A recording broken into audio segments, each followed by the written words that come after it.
Assalamualaikum warahmatullahi wabarakatuh. Balik lagi ke channel saya, channelnya Pak Habib. Sekarang kita akan belajar, yuk belajar soal hot. Semuanya sudah tahukah Bapak Ibu Guru? Kalau belum tahu, yuk belajar bersama dengan saya. Kalian harus tahu soal hots itu diciptakan untuk menjawab tuntutan dan tantangan kehidupan di abad 21. Maka dilakukanlah penyempurnaan kurikulum 2013. Antara lain pada standar isi yang diperkaya dengan kebutuhan peserta didik untuk berpikir kreatif, analitis, kritis, komunikatif, dan kolaboratif sesuai dengan kebutuhan dunia internasional yang berlaku pada saat ini. Karena kita menyiapkan siswa bukan untuk hari ini, tapi untuk masa depan. Soal HOTS merupakan instrumen pengukuran yang digunakan untuk mengukur kemampuan berpikir tingkat tinggi, yaitu kemampuan berpikir yang tidak hanya sekedar mengingat, recall, menyatakan kembali, restate, atau merujuk tanpa melakukan pengolahan, recap. Klasifikasi dimensi soal HOTS sebagai berikut. 1. Mengkreasikan ide atau gagasannya sendiri. 2. Mengevaluasi atau mengambil keputusannya sendiri. 3. Menganalisis, yaitu menspesifikasi aspek-aspek atau elemen yang terdapat dalam suatu pelajaran yang harus dikuasai oleh peserta didik. Banyak yang beranggapan bahwa soal HOTS itu adalah soal yang sulit. Dan kalau tidak sulit bukan soal HOTS namanya. Benarkah demikian? Ini pendapat saya. Soal HOTS memiliki beberapa tingkatan, yaitu menganalisis, mengevaluasi, dan mengkreasi.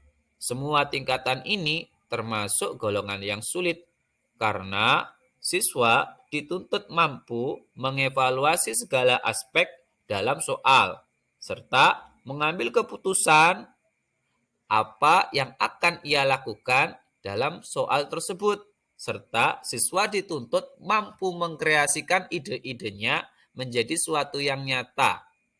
Dari tingkatan ini, tentu kita tahu jelas bahwa tingkatannya sudah sulit. Jadi, bagi saya, soal HOTS itu memang soal yang sulit. Tapi ada kalanya, soal HOTS itu juga termasuk golongan yang mudah. Karena siswa mampu berpikir kreatif dan menentukan keinginannya sendiri dalam menjawab soal. Asalkan masih dalam koridor materi ajarnya. Ketika guru membuat soal HOTS, maka dalam pembelajaran sebelumnya, siswa harus diajar dengan model pembelajaran HOTS juga. Setujukah Anda dengan pernyataan tersebut? Saya sih kurang terlalu setuju, karena setiap anak itu istimewa. Mereka punya kemampuan masing-masing dan cara penilaiannya masing-masing. Tidak mungkin setiap anak dinilai dengan hal yang sama. Itu bertentangan dengan kurikulum merdeka yang diberlakukan saat ini. Soal HOTS memang luar biasa fungsinya bagi anak untuk perkembangan abad 21. Tapi kita juga harus mampu melihat potensi dan model belajar setiap anak serta karakteristik anak. Jangan mentang-mentang semuanya model HOTS semua, jadi anak dituntut untuk HOTS. Bisa pusing, kayak saya juga yang buat soalnya, pasti juga pusing. Penilaian berbasis HOTS hanya menitik beratkan pada aspek kognitif. Setujukah Anda dengan pernyataan tersebut? Saya sih amat sangat tidak setuju, karena penilaian HOTS itu ada 3 kriteria, yaitu penilaian kognitif, afektif, dan keterampilan. Karena 3 kemampuan itulah yang dinilai dalam proses pembelajaran peserta didik. Tidak hanya melulu kognitif loh ya, tapi afektif dan keterampilan siswa juga menjadi penentuan pemberian nilai kepada siswa. Jangan hanya milih yang pinter doang. Terima kasih atas segala perhatiannya. Dan saya mohon maaf jika ada kesalahan dalam pengucapan bahasa asing.